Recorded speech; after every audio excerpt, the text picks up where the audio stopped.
मी गोपीनाथ शिवाजी नागरे, राहणार ब्राह्मणवाडा। माझ्या गावात एकूण इथं घरकुल बांधण्यासाठी एकूण 20-25 प्रस्ताव दिले होते मालेगाव पंचायत समितीमध्ये, परंतु गट विकास अधिकारी हे 4 महिन्यापासून उडवाउडवीची उत्तर देत आहेत, तरी त्यांनी अद्याप पैसे सोडलेले नव्हते। त्यामुळे हे गोरगरीब जनतेला पैसे 500 रुपये 1000 रुपये मागतात। त्यामुळे आज मी स्वतः सरपंच गोपीनाथ शिवाजी नागरे इथं आलो आणि गट विकास अधिकारी यांच्या कार्यालयासमोर पैसे फेकून आंदोलन केलेलं आहे।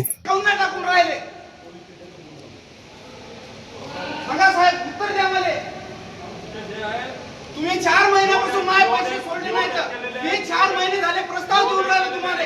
माझ्या गोरगरीब लोकांचे पैसे सुटून नाही राहिले, काय नाही सुटून राहिले, जिओडॅक काही केलेच नाही तुम्ही साहेब। 4 महिने झाले तुम्ही हेच उत्तर सांगून राहिले आम्हाला। तुम्हाला जर पैसे लागत असतील तर पैसे घ्या, पण आमच्या घरकुलात चेक सोडा।